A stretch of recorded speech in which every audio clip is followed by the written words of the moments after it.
All right. All right. Hello, everyone. Welcome back. So we're going to look at chapter 6 from The Dawn of Everything, Gardens of Adonis, the revolution that never happened, how Neolithic peoples avoided agriculture. And one of the points that the two Davids used to conclude chapter 5 was that if we want to understand the origins of domination, that domination appears first in the most intimate of settings at a domestic level. And so politics, self-consciously egalitarian politics, emerged to prevent those relations from extending beyond the small worlds into this imagined public sphere. And what the two Davids argue from that point is that if we want to understand how the roots of domination begin, that we can't find the roots of it in the public sphere unless it appears in the private sphere first. And what has happened is a lot of scholars have argued, starting with Rousseau, that once agriculture was developed, that humans leapt headlong into their own chains. And Wengrow and Graeber argue that this is really a false reading of the evidence, or it's a simplified reading of the evidence, and that the process, the phenomenon that scholars have come to regard as the agricultural revolution was a much more complicated, drawn out affair than has typically been understood, that it's a term that goes back to the work of Gordon Childe, and that there was no single agricultural revolution. And so the two authors look at a lot of the evidence that has emerged since the 2000s, largely in sites in Turkey, to show that the process that people have assumed to be fairly schematic was much more complicated, and that there has been a great degree of seasonal variation in social structure. And so to talk of there being a single agricultural revolution is really to distort what was at least a 3,000-year-long process, where farming may, instead of actually putting people on a course toward violent domination, may have actually, over these 3,000 years, put them on a course away from violent domination. And so it's a complete rethinking of some of the conventional approaches to the agricultural revolution. What I found so eye-opening, so I was, of course, educated in the United States, and I can recall distinctly, and it's still being taught in the school where I teach, this idea of the Fertile Crescent. And the school where I teach, we have an entire year-long course called Ancient Civilizations that I'm in the process of completely revamping, in large part because of this book. Because what they point out that to me had never even dawned on me is that there were many fertile crescents, and to think of there just being one single fertile crescent where the Tigris and Euphrates met is very not only naive, but that it's archaeologically false, and that there are in fact many fertile crescents, and that within the one that we understand as the Fertile Crescent, that even there was an upland sector and a lowland sector. And so the authors point out that there was a schizmogenetic process going on throughout these 3,000 years, where upland sectors, inhabitants of the upland sectors, were really living in ways that were fundamentally oppositional to some of the ways that the lowland sector folks were. And so there was this conscious comparison of culture and refusal, and that it isn't really accurate to think of there being one simple teleological stretch from the cultivation of seeds into the domestication of seeds. And in fact, the authors spend a fair amount of time nicely problematizing what exactly is meant by these terms agriculture versus cultivation versus domestication, because some of the archaeologists have ended up having to rely on terms that to Wengrow and Graeber are kind of problematic, like pre-domestication cultivation. And when you're getting into sort of slippery concepts like that, it really makes one question what are meant by these terms. And that there's often been a tendency among archaeologists, predominantly male archaeologists, to also think of this agricultural revolution in very gendered terms as something. I mean, if you think of the word domestication, it does hint at what is gendered, where domestication, if it's being done by women, it often hasn't been understood by scholars as a gendered process. And so women have often been marginalized or completely excluded in the historical or in the archaeological record. And that much of the domestication that went on could very well have been done at the hands of women. And that this switch from Paleolithic forager to Neolithic farmer never really happened the way that we are conventionally taught that it does.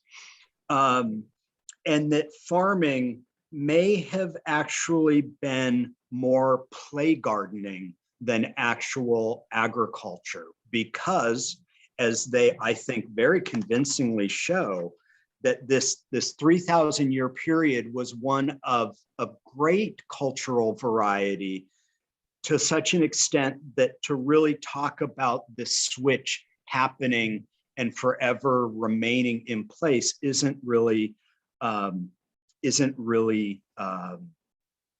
fair to the record. So to me, this is such a pivotal chapter, because it really is, I think, the heart of their argument about the importance of schismogenesis as a factor in understanding society. That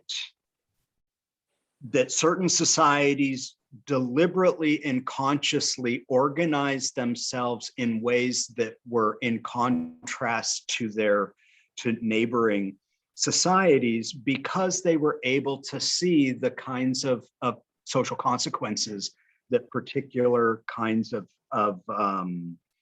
social systems can create. So for me, this is a really wonderful chapter that lays out, I think, most clearly the beginnings of the argument about how how agriculture is not necessarily the foundation of domination in society, and that farming was actually something that people could move in and out of. And the book this chapter does such a good job of restoring humanity to the historical actors, because it never assumes that if one group saw benefits to agriculture, that another group would have seen those benefits in the same exact way. And so that what may have been a benefit to a ruling elite may not have been a benefit to a more egalitarian society, like in the lowland sector of the Fertile Crescent. So this chapter, I think archaeologists I mean, the reviews that I've read, the archaeologists have not really taken issue with this sort of chapter. I find that it's based on a lot of strong secondary research that that shows how scholars' understandings of terms like agricultural revolution or patriarchy or matriarchy or cultivation or domestication, that scholars have in the 20th century used those terms in ways that have loaded them full of cultural baggage, where the terms themselves kind of explain the actual outcome in a very teleological way. So if an agricultural revolution is understood as domination of agriculture, then it's understood in these gendered terms as being something male-driven more than being female-driven. And one of the things that I love so much about the chapter is how it opens with this quote from Plato about the Garden of Adonis and the choices that people will make between whether to cultivate quickly or to sow their seeds in a slower, more deliberate way. And it really points up that even before Rousseau, in the times of Plato, that a lot of these ideas were already kind of becoming fixed. And so the idea that we have today, that once we started practicing agriculture, that we became fixed, is more a reflection of our own 20th century thinking, or maybe even, you know, going back as far as Plato, but that it's not necessarily the thinking that the people in these times actually had. So as they do in other chapters, they really are relying on this epistemology of imagination, where they're giving the historical actors a level of political imagination that scholars in the past have not given them, because we're able to see that just because one group adopted agriculture didn't mean that every other group would fall in line behind that. And when we're talking about a phase of time 3,000 years long, it's really impossible to talk about there being one single revolution that ended up culminating the same everywhere. So to the extent that we are stuck, it's a matter of our thinking today more than it is an actual practice that has continued with us since the dawn of agriculture. So it's another wonderful reminder that the authors are making this implicit argument that we do not have to live the way that we live at any given time, and that there isn't necessarily a specific political ideology that's associated with a specific mode of production. And that modes of production, they even mentioned this at one point, that that you know, some of these movements can be kind of arbitrary. They even use the expression roll of the dice. And so they're trying to kind of break up these patterns that humans have come to believe inevitably lead to us enchaining ourselves in this yoke of agriculture. And so I find this chapter, though, about the shift, or this era between the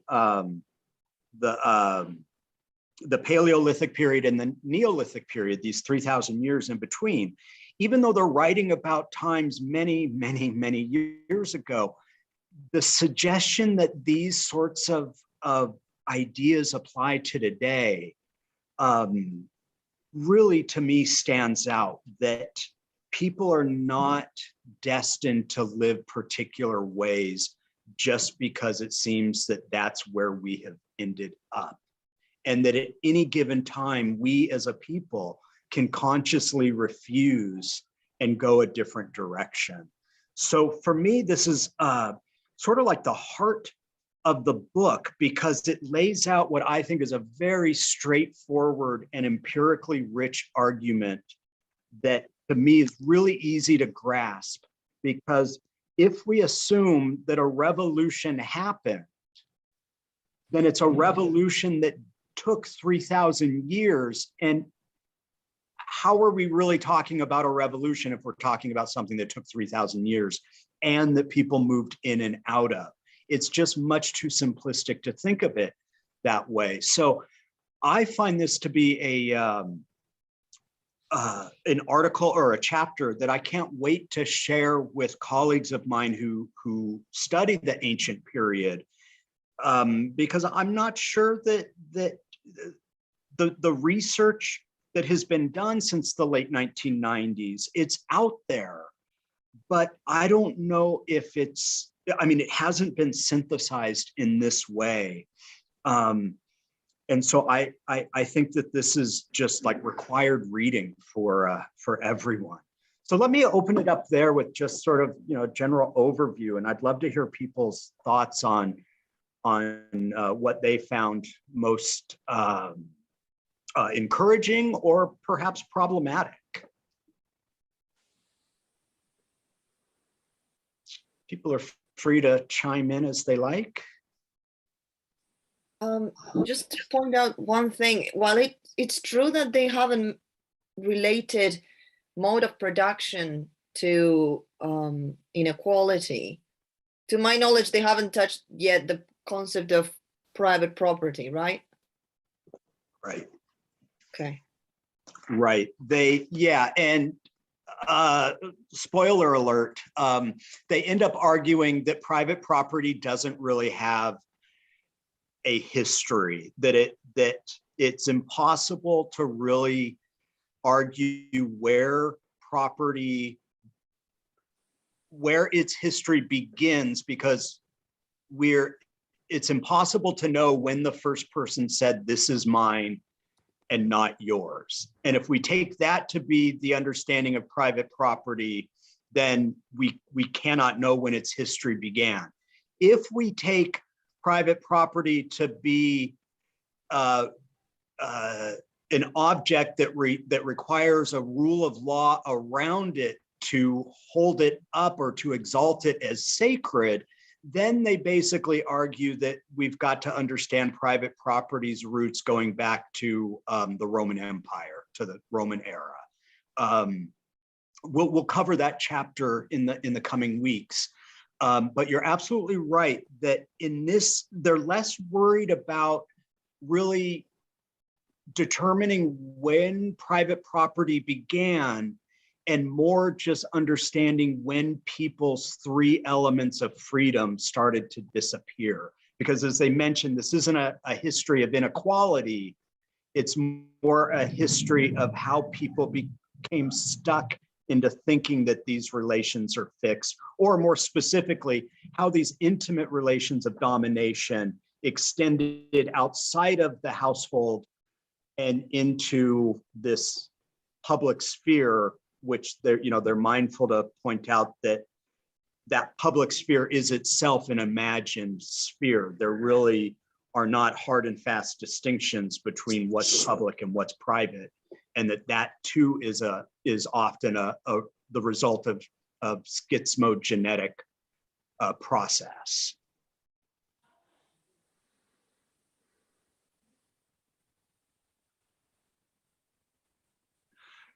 One of the go ahead, Michael.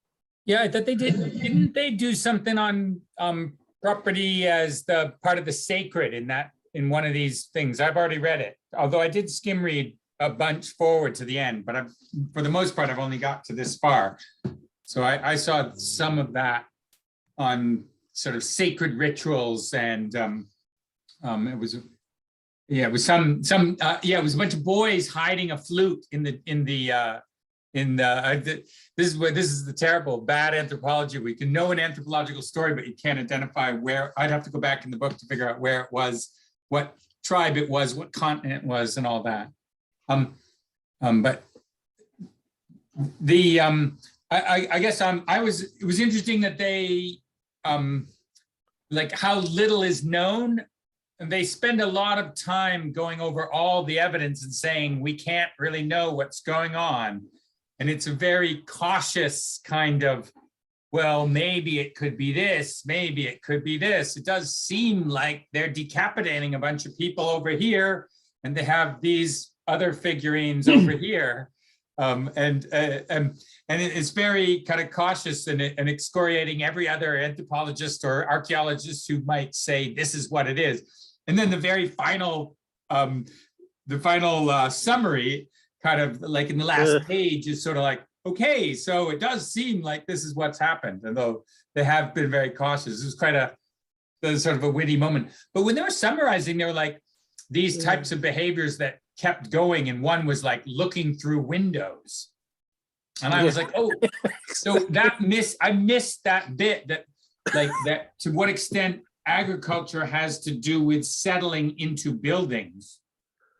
Because presumably before this period, people found it more, particularly if you're mobile all the time, found you either live, sometimes people have, cave dwellings or something, but like mostly you would have like, I don't know, what you would call wigwam type mobility and all that. So I kind of find some of that surprising. I was excited that whatever is the word Kurgan shows up somewhere in there.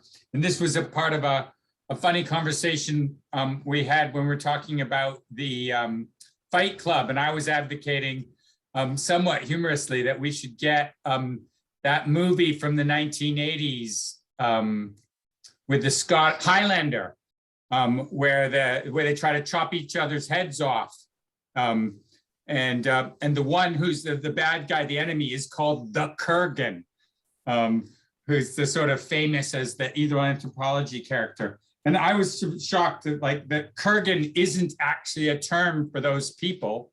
It's a term by archaeologists for some type of feature that they have in their burial sites or whatnot. So it's funny that that name is not even a real tribal name. How many names are kind of these don't really mean what you think they mean. You just heard it from someone else. So. Can I throw something in? Something that I think was this chapter. I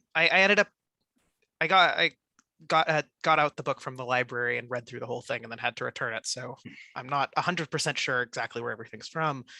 My memory is, I think it was this chapter where one of the things that they talked about was how we tend to think about these ancient societies, sort of like nomadic hunter-gatherer societies, whatever, wrong, because the only examples that we have of modern like hunter-gatherer types are people who are living in land that nobody else wanted. And during, before states took everything, all of the best, most productive parts of land were inhabited by people who weren't engaged in what we would typically think of as agriculture. And so you might have had societies that, and often these are areas that maybe don't necessarily leave the best records, because, often these are marshlands or sort of coastal areas. And because of, climatic changes, exactly where the coastlines have changed drastically over the years. And so there may have been, like we have evidence for pretty settled communities not engaged in agriculture, in marshlands, because they're incredibly, incredibly rich ecological areas. And you may have had basically that it seems like we have this belief that first came agriculture, then came sedentism. And they're really convincingly arguing that not only is that that's completely backwards, that sedentism came first, and you have these societies in the Fertile Crescent that sort of were doing play farming for thousands and thousands of years before they were working with like modernly recognizable domestic crops.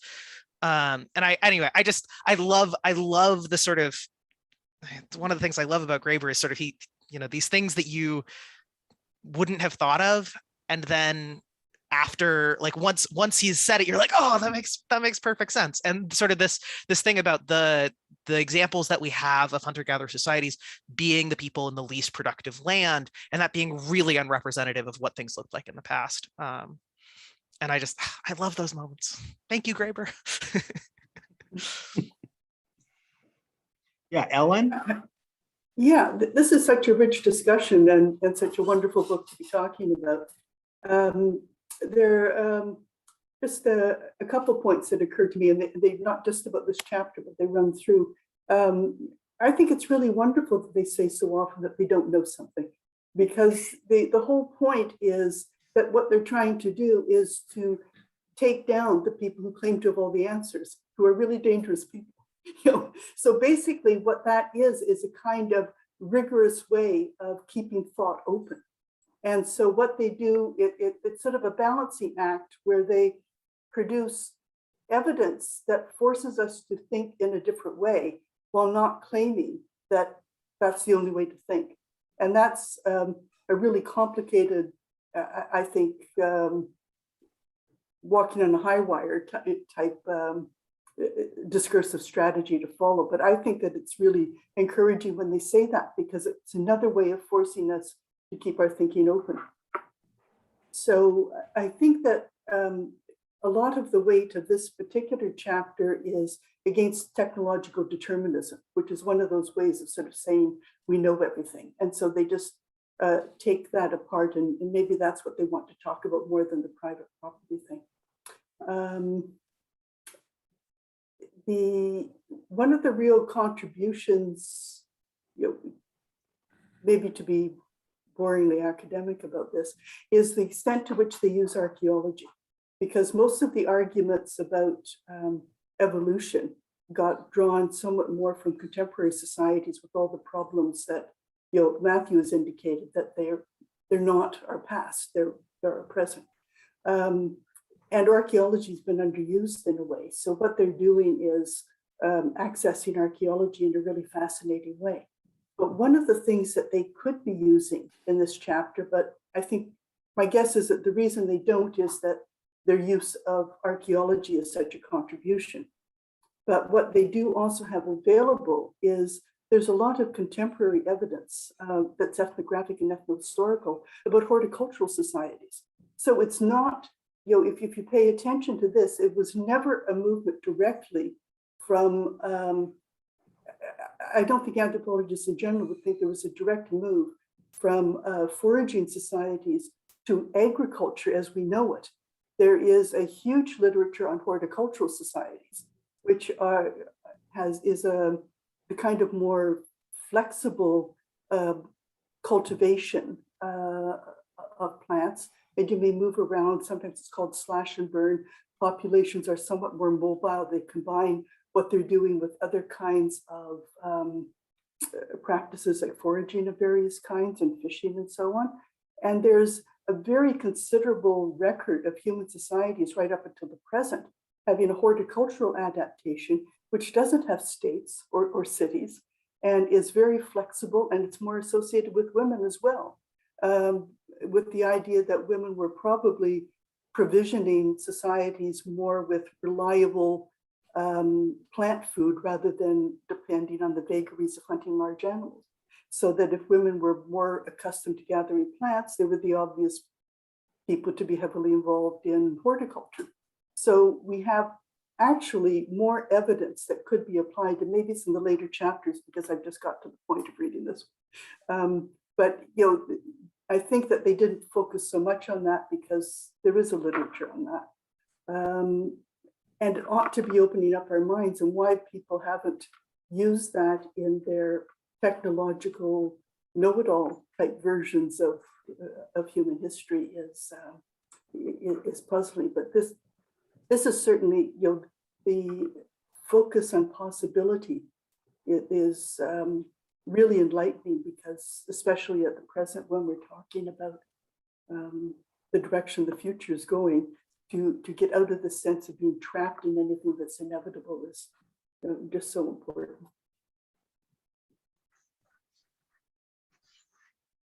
That's all I had to say. I cannot help but notice that this sense that we're trapped into something that is inevitable, it's pretty much a relatively modern phenomenon that's explained by Mark Fisher, right? This is only the millennial generation has essentially felt that. Like the previous generations, I don't know, John McDonnell talks about how everyone in those days felt really hopeful and optimistic, and it's just from the 80s onwards that we're all like, I don't know, I just wanted to throw that out there because it's an interesting focus for the book to kind of look into why we're so stuck. I don't know if they did it on purpose, maybe, but it's probably useful for us today to figure out why they got so stuck or how we got so stuck so that we can move forward. If that makes sense. Because previous generation would have been like, well, we know how to move forward. We just, you know. Yeah, I think the difference with earlier generations is there's a similar, I think, tendency to get stuck in the thinking because since Rousseau, since the Enlightenment critique of, since the Enlightenment counter argument to the indigenous critique relied on a stages theory of social evolution, I think that they're not only talking about the way that one's imagination has been reduced over time, and certainly, you know, people my age and younger, I think have fallen prey to that. But I think they're also meaning this idea of that humans advance through stages, and that this is basically a kind of technological determinism, and that today with capitalism, that there really can't be anything after capitalism, because capitalism brings out, you know, the best in human nature, and is the, you know, despite its flaws, it produces the greatest amount for the greatest number, according to capitalists.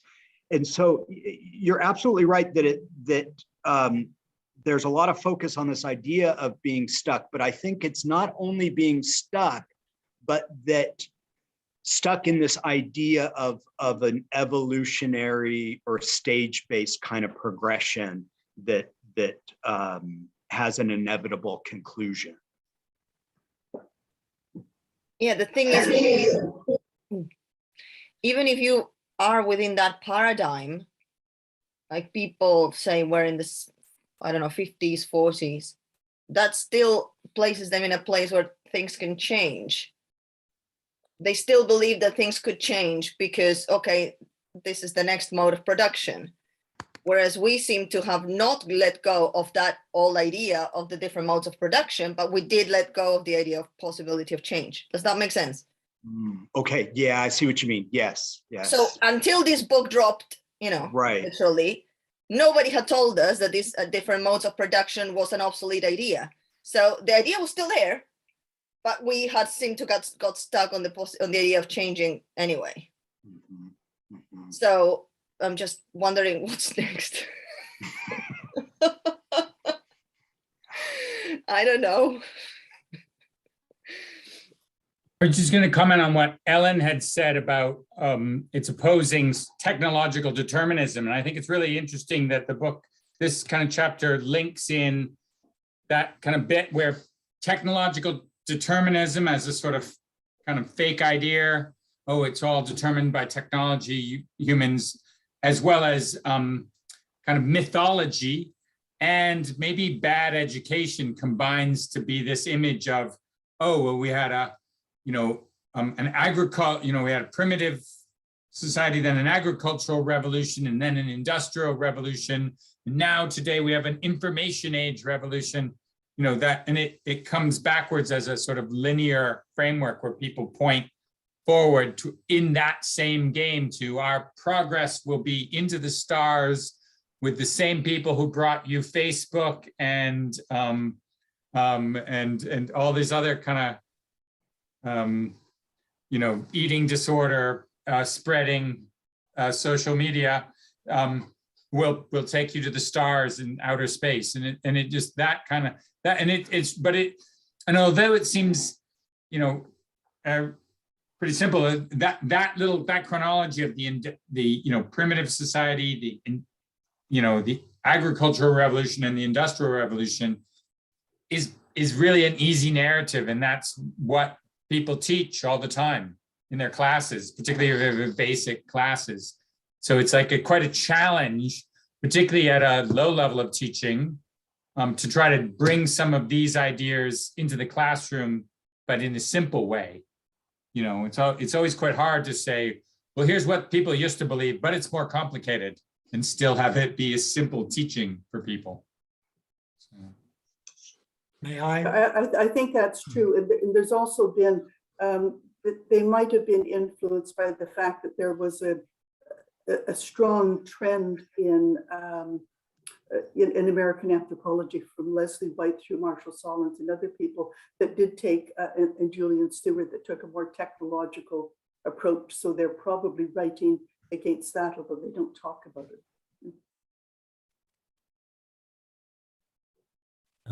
Nicholas? Isn't that a very basic problem with education in general?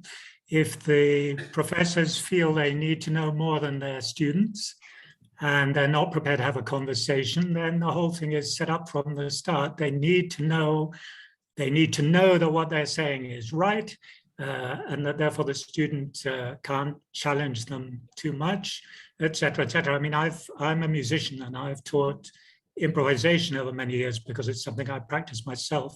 And in an improvisation class, you can't do that. So I've learned a lot of things about how you can relate to students in other ways. Because anyway, I would only want it that way. And I suppose there's something a little bit anarchist about all that.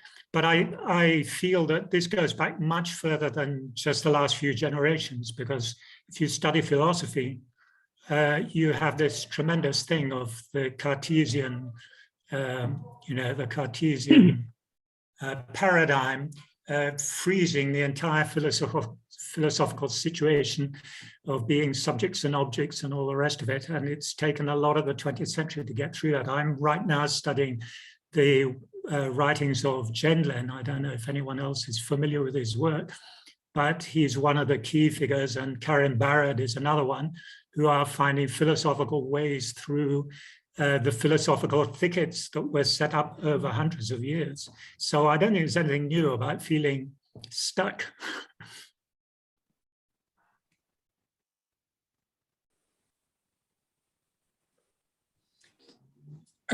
One of the things about when people do technology studies, they look at a concept called interpretive flexibility, which is like, if you have a technological object, how people use it is up to them in some sense. And so, which doesn't mean that cultures don't have a particular history of using a particular technology in a particular way. But it does mean that that the item of technology doesn't presume what the people will do with it.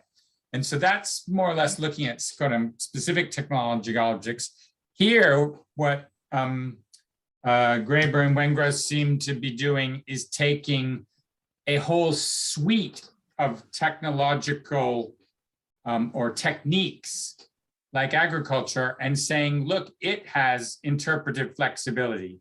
Lots of people could do these things in many different ways. So certainly in some cases, maybe, agriculture could have been used in a particular way. In other cases, agriculture would be, would be used in a matriarchal society, and agriculture could be used in a patriarchal society. What I found surprising was what Steve was saying at the beginning, that they're really kind of saying that, which is kind of a long time left thing from Marx onwards, is that the mode of production is what what creates the character of abuse in society. Maybe when Marx is writing in the 19th century in the Industrial Revolution, that might apply much more. Whereas here, it just seems like they're arguing that the problem comes from people saying, I'm going to turn other people into slaves, or I'm going to use coercion as the process of care. That it really comes out, whether it was this chapter or the last one, where they say they're taking slaves in order to produce people, as in care. Many of the slaves look after the children, prepare the food, all the things that you have to do to produce people. So the care and the production is about producing people, producing a society, and that care is there. And if you also put in coercion and violence in the middle of that, that creates the problem.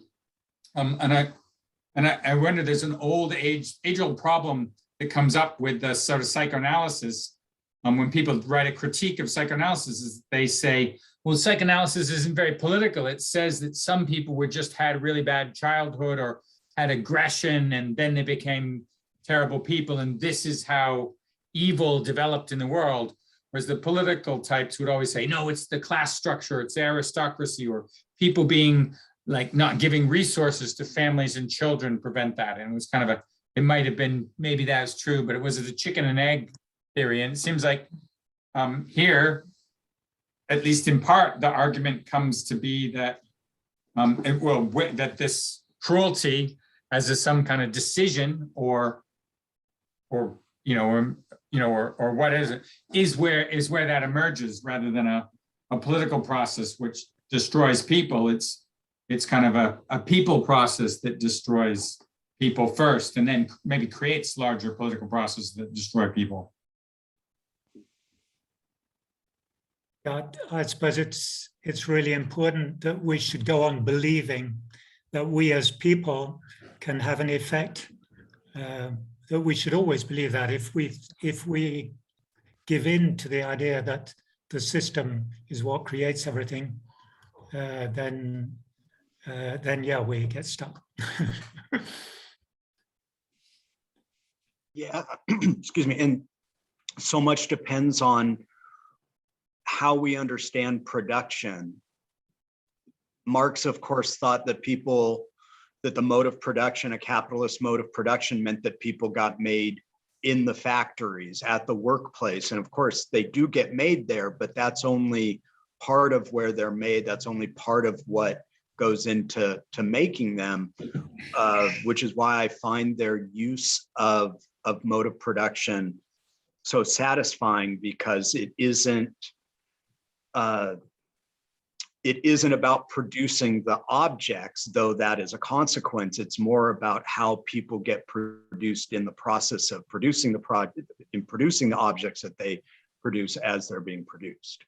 And this idea that there is that there's a direct correlation between a mode of production and the political imaginary. They do a really good job of debunking that kind of idea, because we can find examples of schismogenesis happening where people are deliberately rejecting what the implications of a particular kind of agricultural system or different kind of political apparatus or enslavement of people. Yeah, I mean, what I find so for me eye-opening as someone who doesn't really know the ancient period at all, is how the authors, rather than cherry picking and using that cherry picking to make an argument that leads to this process of sedentism and then cities, they show that at any given time you can have a variety of of social arrangements that people move in and out of, and that there isn't this direct line to what we have today. But I think that when the ancient world gets taught, it's well, I don't know if it's deliberately taught this way, but it ends up being taught in a fairly simplistic way, because everyone's sort of going from the ancient period to get to the modern period to understand how we are today. So, for instance, ancient civilization courses are typically taught to help explain why we are today the way we are by making reference to the ancient period.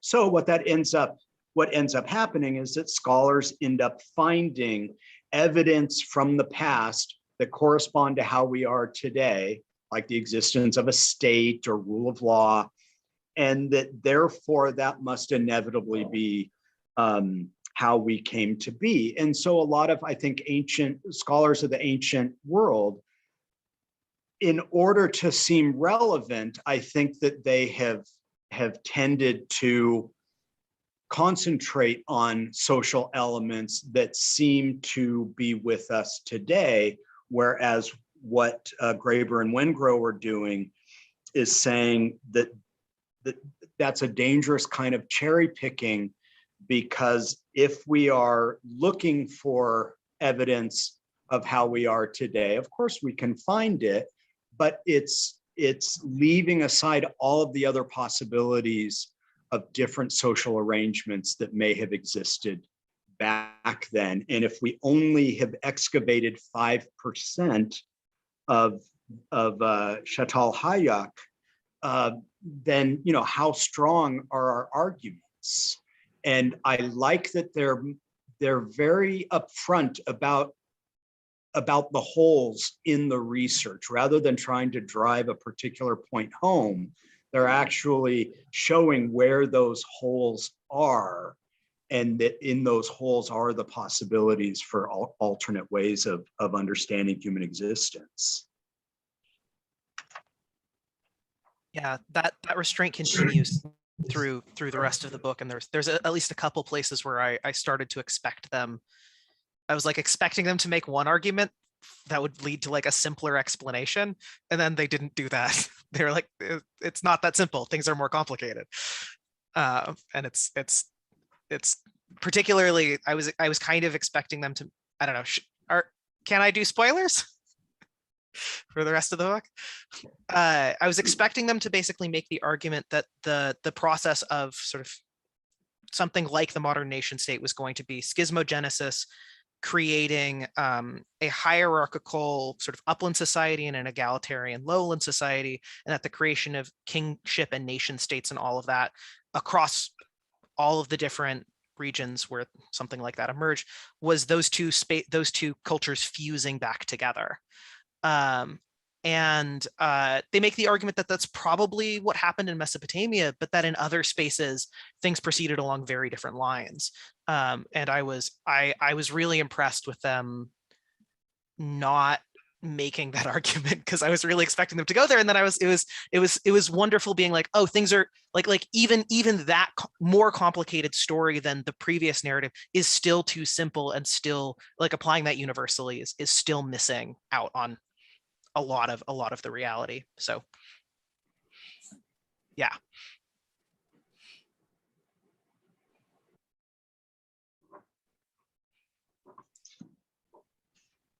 Another thing that really stood out to me in the chapter was their investigation of this idea of primitive matriarchies. I was not familiar with the work of Gimbutas beforehand. I knew of some of the kind of pop theories about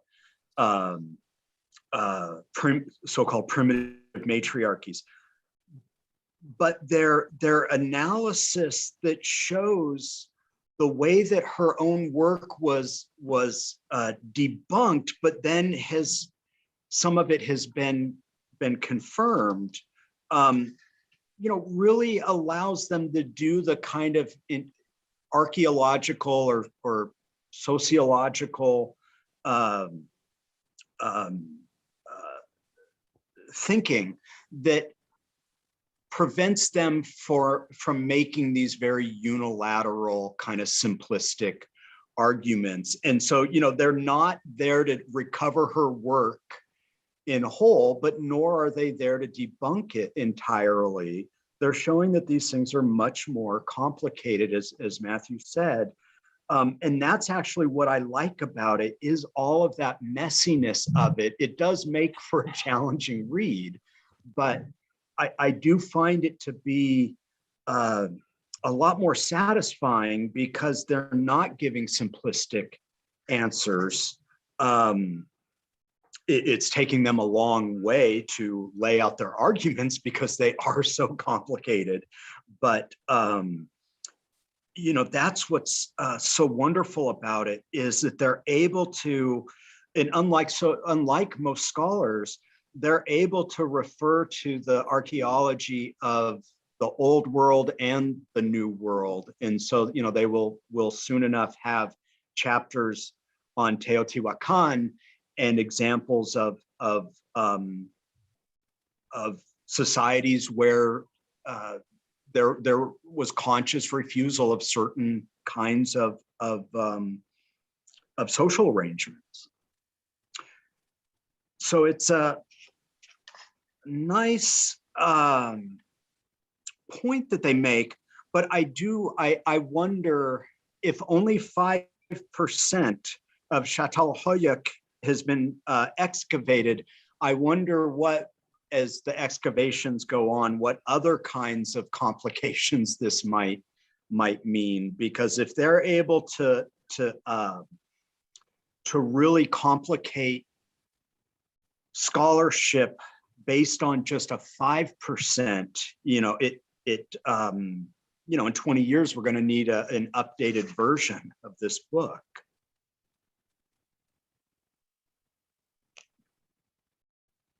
And we'll find it was all aliens. We'll find what? It was all aliens. That's a joke for those Oh yeah, of you all who, aliens. Yeah. who follow David Wengrow, because he's been on Twitter. He just basically says, no, actually, there were not aliens. This is a whole genre out there. He really. Yeah. Well, yeah. I mean, there's still some people who say that that's why the Maya civilization collapsed, because they were visited by aliens. Yeah. I threw a thing in the chat when Matthew was talking about the arguments around the state. There's a recent book by James C. Scott, which is really a review book of all the archaeology in the Middle East. And there was somebody who did a PhD a couple of years ago and kind of really made the case about this agriculture was done in what you call alluvial agriculture, that people didn't have fields and plant stuff. That the easiest way was you just threw seeds down and then you came back in the autumn and you picked it up. And it was really like the least work you could do. It was not at all like what people normally think of as farming today is backbreaking work. And against the grain was kind of the argument. And I think Graeber and Wengrow's book here actually in some ways even goes further than the Scott book.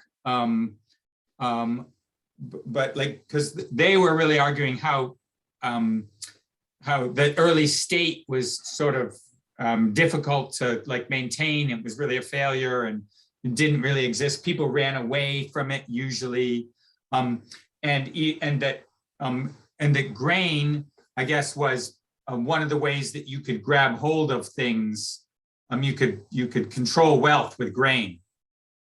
So, because grain is, and in modern days that fits very well because grain is fungible. When you look at the global economy, they try to. There's the United Nations, the G8,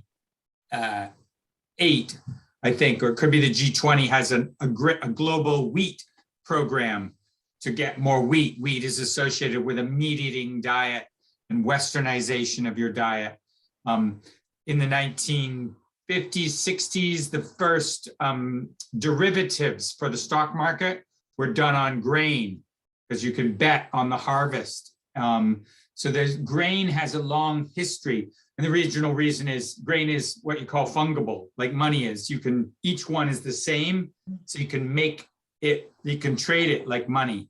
If you have different, if you have different types of things that you're trading, I'll give you potatoes for wheat, or secret Santa presents, and everybody has a different present. You can't they're not all the same, whereas same bushels of wheat. So there's all kinds of this stuff that comes out of the history of wheat, and then goes back, and it all gets rooted back and fit onto this agricultural revolution myth of this area. And so they don't even really talk too much about that, but their book kind of pulls the rug out from all of that as well. And it was just, I didn't have anything particularly intelligent to say regarding what Steve was saying about the matriarchy thing, but I was quite excited by the idea of these Neolithic matriarchy kind of cults, but not so much back then, but how much they played in the early 20th century and in the 1970s, as people all believed that there were Neolithic matriarchy cults. Like the remark about the guy who was one of Freud's students, Otto someone, who went on and on about Neolithic matriarchal cults, and Jung got all his ideas from that the unconscious was about unconscious matriarchal cults, and Jung left out the matriarchy but took collective unconscious. And and the woman that Steve was talking about from the 1970s, she's basically blamed for being an eco-feminist, the kind of goddess worshiping, and that was considered unhip. And then so they wrote her out of anthropology.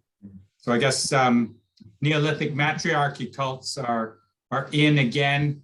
We can do costume parties for them at some point. I'm just going to add this link because when they were talking about wheat, it reminded me of this really good essay by Robin Wall Kimmerer. I don't know if you guys heard of her.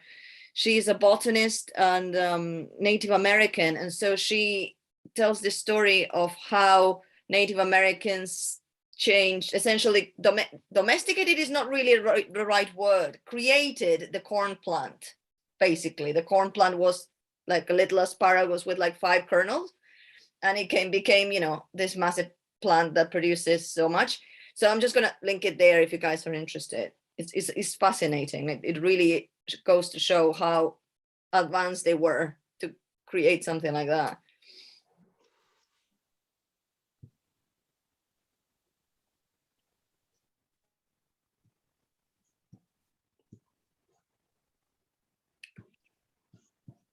I just threw out a quick remark on the, if anyone sees any resonances. So Donna Haraway has done a bunch of work, and she did the Companion Species Manifesto, where she really argues that it's dogs that colonize humans as much as humans domesticate dogs, and so. And then some people have followed this, that's being attention to other species, and this kind of care for other species is what Donna Haraway is sort of arguing. And then that has followed on. There's some people who talk about this kind of has corn as maize colonized us, and I was interested to know what people thought of that kind of argument, where it comes, because it definitely it comes out of that whole original cyborg manifesto where Donna Haraway says, I'd rather be a cyborg than a goddess. And then she goes on and kind of hides out from the cyborg manifesto because it kind of is problematic for her and follows her around, does the Companion Species Manifesto. And then we have here the extension of that, what are other species doing? And in relationship to humans, and that kind of agency of other species is brought right down to the level of plants, and did agriculture colonize us? It becomes that's nice. True. Yeah, I think it's interesting how we've been almost conditioned to think of agriculture as monoculture.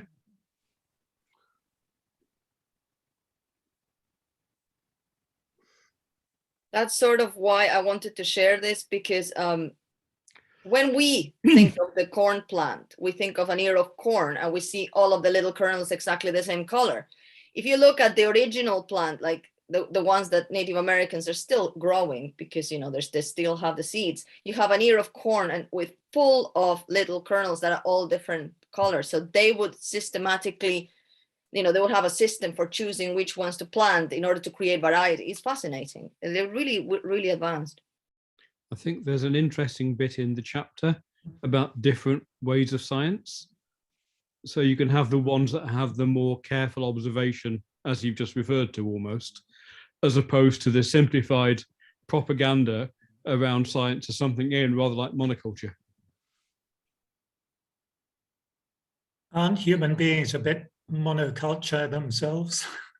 In a certain sense, maybe that's what Graeber's really getting at.